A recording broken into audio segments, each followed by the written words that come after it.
Released in 2011 by Pendulo Studios, the next big thing was a spiritual successor to one of Pendulo's earlier games, Hollywood Monsters.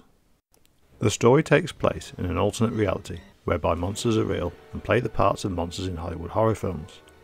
And by that I mean the type of classic monsters you'd see in films made between the 1930s to 1950s.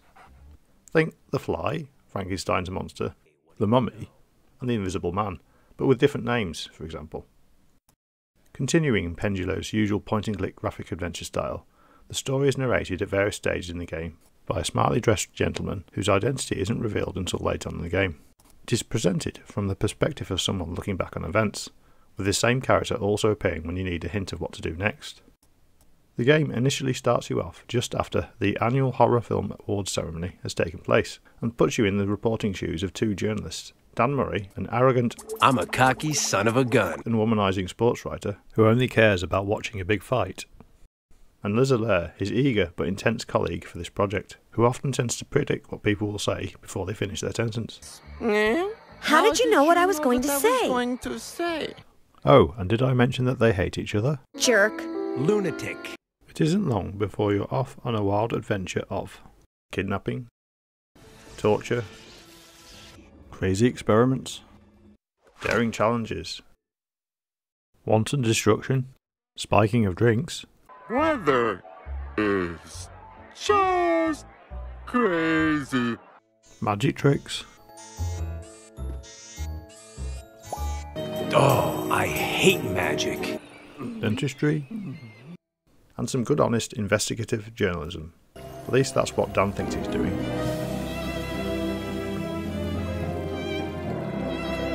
You'll also get to meet the monster stars of the horror films themselves, as well as the usual evil villain, and uncover a hidden plot that will affect the whole horror film industry. How monstrous! Psst, I blame the robots.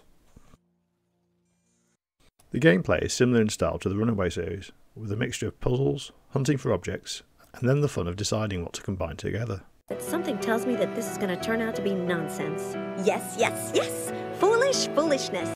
Since a hotspot highlighter is included, there is no problem there. And there's an objectives menu that keeps you up to date with what tasks you need to complete. What a lot of things to do! The hint system mentioned earlier is mostly good enough, and I only had to resort to a guide on a couple of occasions, and that leads me to a couple of annoying tasks you have to do. In one of them, you're given a group of hieroglyphic symbols arranged in a particular order, and have to identify various grammatical structures. I must admit I was completely clueless as to what was needed, and it wasn't until I looked at a guide that I found out that you needed to simply pick out the only hieroglyph in the correct place for each phrase. The second task that foxed me involved a flower orchestra, whereby you had to pick the right part of the music at the correct point it needs to start playing.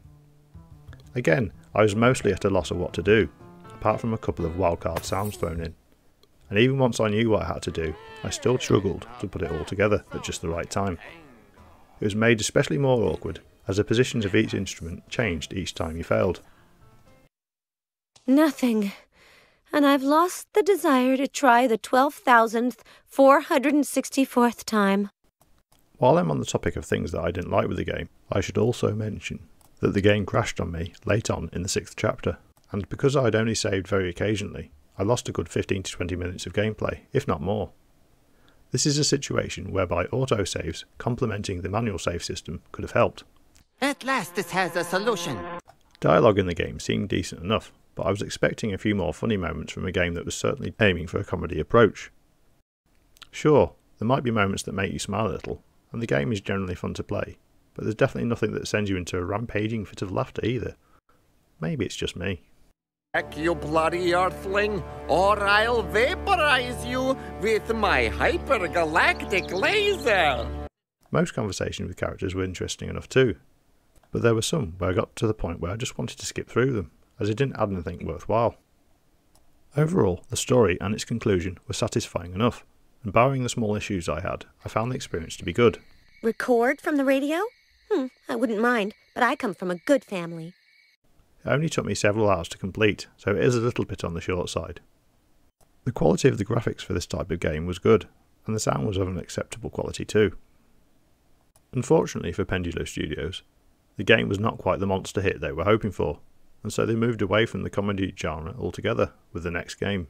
yesterday, that we have already reviewed on this channel. Whoa, these are yesterday's news. Anyway, that's all for this video. It's goodbye from me, and please leave a comment below. Great comeback. Game over.